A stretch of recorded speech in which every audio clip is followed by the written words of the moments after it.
আমরা মানুষ হিসেবে স্বভাবতই সবাই একটা বিষয় চাই যে এখন যেমন আছি তার চেয়ে আরও বেশি ভালো থাকতে চাই। আমরা নিজেকে এখন যে অবস্থা আছি এই অবস্থায় পার্শ্ববর্তী যাকে দেখি তার সাথে একটা তুলনামূলক পিকচার দাঁড় করাই এবং তার চেয়ে আরও বেশি ভালো থাকতে চাই। আমরা ভালো থাকতে চাই, উন্নয়ন করতে চাই, এখন যেমন আছি তার চেয়ে আর বেশি কিছু চাই, এখন যা আছে তার চেয়ে বেশি কিছু চাই। চাওয়ার আর শেষ নাই, এবং যেটা চাই সেটা পাওয়া হয়ে গেলে আবারও চাই। কিন্তু আমরা কি কখনো ভেবে দেখেছি যে আগে কেমনটা ছিলাম? এই পারিপার্শ্বিক পরিস্থিতিতে সমাজে বা দেশে, if you talk about the world aspect, আমরা একটা জিনিস দেখেছি সেই পুরাতন সময় বা এখন থেকে শত শত বছর আগে বা যুগ যুগ আগে যারা ধনী ছিল ধীরে ধীরে তার অর্থ সম্পত্তি হারিয়েছে, স্ট্যাটাস হারিয়েছে। আবার যারা নিচু পর্যায়ে ছিল বলে মনে করি অনেকেই আবার উপরের দিকে উঠেছে, অর্থনৈতিকভাবে উঠেছে, সমাজে স্ট্যাটাস বাড়িয়েছে বা বেড়েছে। এই যে ভাঙা গড়া, এটা চলতে থাকবে পৃথিবীর সৃষ্টির পর থেকে। উন্নয়ন অনুন্নয়নের খেলা মানুষের জীবন থেকে শুরু করে প্রতিটি ক্ষেত্রে এটা চলছে এবং চলমান থাকবে। আমাদের যখন কিছু নাই বলে মনে হয় যে আমার কিছু নাই এবং এটা আমার পাওয়া প্রয়োজন, এবং সেটা পেতে গিয়ে যদি কষ্ট হয় কিংবা আমার সামর্থ্যের বাইরে হয়, তাহলে একটা অন্তর্বেদনা তৈরি হয়। কিন্তু আমি যখন কিছু চাইতে যাব আমাকে ভাবতে হবে যে আসলে আমি যেটা চাইছি বা যেটা আমার ভালো লাগছে এটা আমার জন্য উপযুক্ত কিনা, কিংবা আমি ওটার জন্য উপযুক্ত কিনা, কিংবা আমি এমন কোনো কাজ করতে পারছি কিনা যে কারণে আমি অবশ্যই এটা পাবো। অবশ্যই উচ্চাকাঙ্ক্ষা থাকবে এবং অবস্থা উন্নয়নের চেষ্টা থাকবে। কারণ চেষ্টা যদি না থাকতো, উচ্চাকাঙ্ক্ষা যদি না থাকতো, তাহলে আমার পূর্বের যে অবস্থা ছিল সেখান থেকে আজকে তো এই অবস্থা আসতে পারতাম না। আমার তো মনে আছে, আমরা গ্রামে বেড়ে ওঠা মানুষ, গ্রামে সে পথ ধরে হেঁটে স্কুলে যেতাম। যখন স্কুলে যেতাম, স্কুলে যাওয়ার জন্য আজকালকার যে ব্যাগগুলো বাচ্চারা ব্যবহার করে এরকম ব্যাগও তো ছিল না। পলিথিনের মধ্যে আমরা বই ঢুকাতাম, পলিথিন দুটো হ্যান্ডেল ঘাড়ে করে নিয়ে হেঁটে হেঁটে স্কুলে চলে যেতাম। তখন ছিলও কম, প্রয়োজনও ছিল কম। কিন্তু সময়ের ব্যবধানে যখন বুঝতে শিখলাম, আধুনিকতার ছোঁয়া পেতে থাকলাম, পড়াশোনা করলাম, উচ্চতর ক্লাসে উঠলাম, এসএসসি পাস করলাম, ঢাকাতে আসলাম, কোচিং করার সুযোগ পেলাম, এইচএসসি পাস করলাম, খুব ভালো একটা বিশ্ববিদ্যালয়ে ভর্তি হওয়ার সুযোগ পেলাম, সেটাও ছেড়ে দিলাম। বাংলাদেশ সেনাবাহিনীতে কমিশনে চান্স পেলাম, চলে গেলাম, ট্রেনিং করলাম, ট্রেনিং শেষে চাকরিতে জয়েন করলাম একটা ঢাকার অদূরে সেনানিবাসে, সেখানেও সময় কাটালাম। এরপরে আবার ঢাকা সিটিতে চাকরি করা শুরু হলো, চাকরি জীবনটা চমৎকারভাবে পার করলাম। দেন গ্রামে বেড়ে ওঠা একটি মানুষ, আমি ছেলে হিসেবে আমি বলবো যে অজপাড়া গা থেকে উঠে এসে এত কিছু প্রাপ্তি। একসময় বাইক চালাতাম, তাও পুরাতন বাইক, তারপর নতুন বাইক হলো, ছোট্ট বাসায় থাকতাম, বড় বাসায় থাকা শুরু করলাম, লাক্সারিয়াস লাইফ লিড করা শুরু করলাম, পুরাতন গাড়ি কিনলাম, এরপরে পুরাতন গাড়ি পাল্টি আরেকটু দামি পুরাতন গাড়ি কিনলাম, নতুন গাড়ি কিনলাম, ব্র্যান্ড পাল্টালাম।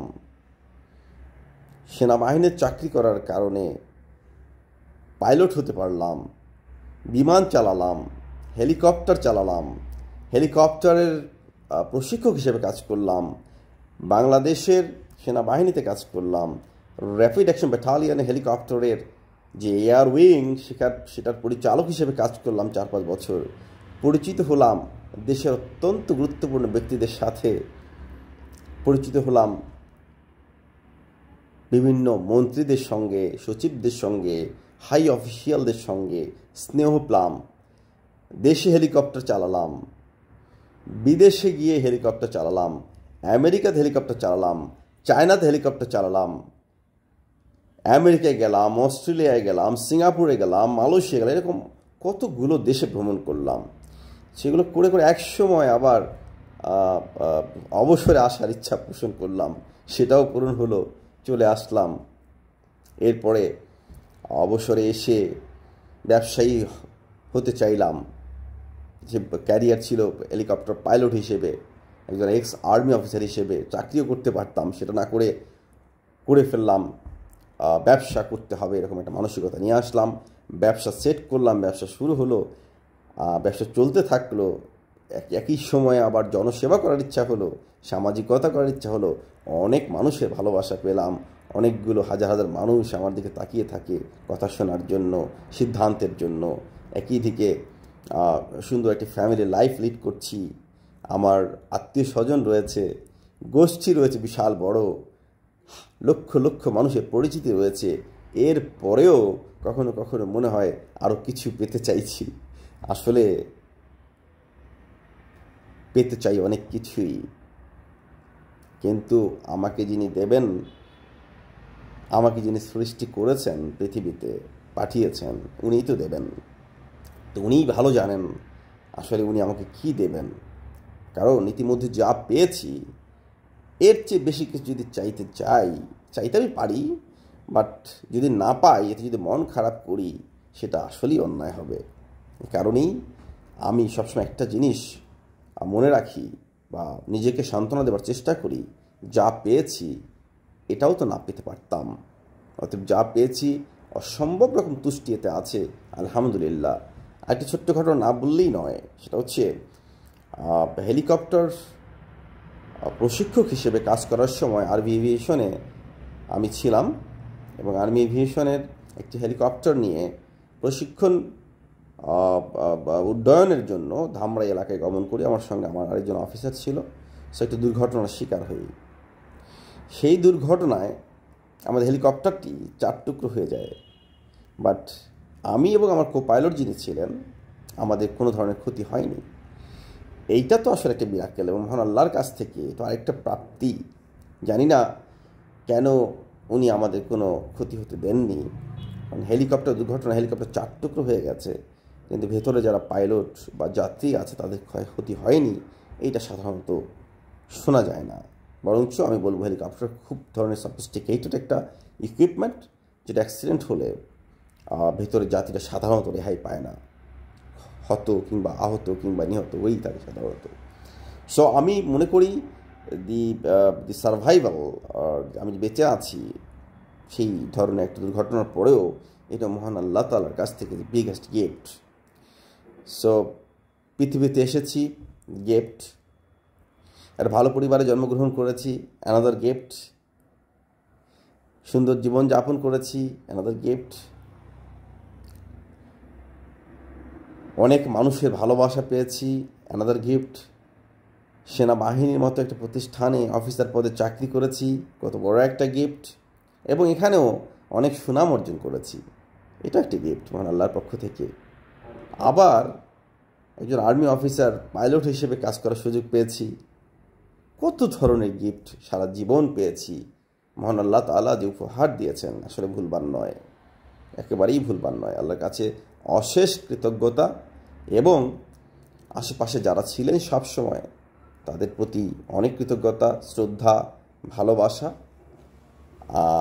এই বিষয়টা শেয়ার করার অর্থ হচ্ছে, ইন আ নাটশেল আমরা যদি বলি যে কথাগুলোর মধ্যে দিয়ে কী বেরিয়ে আসলো এটাই যে আমি আমার ভালো কিছুর জন্য, ভবিষ্যতে উন্নয়নের জন্য কাজ করে যাব।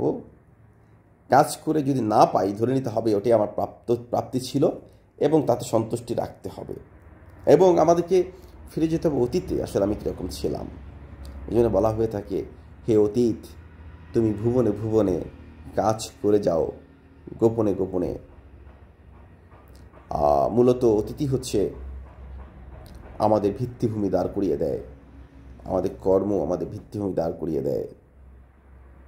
সৃষ্টিকর্তা আমাদেরকে দেবেন, আমরা পাবো, বাট একইভাবে আমাদের কাজের মধ্যে প্রমাণ করতে হবে, মহান আল্লাহ তাআলা সন্তুষ্টি অর্জন করতে হবে যে আমি তো এটা চাইছি এবং সে অনুযায়ী কাজ করেছি। আপনি যদি আমাকে সেটা উপহার দেন, আমি সেটা ভোগ করব। আর যদি না দেন, আমি ধরে নেব এই না প্রাপ্তিটাকেই, অপ্রাপ্তিই হচ্ছে আমার জন্য ভালো। সকলের সাথে শেয়ার করলাম, কথাগুলো কাজে আসতে পারে। ধন্যবাদ।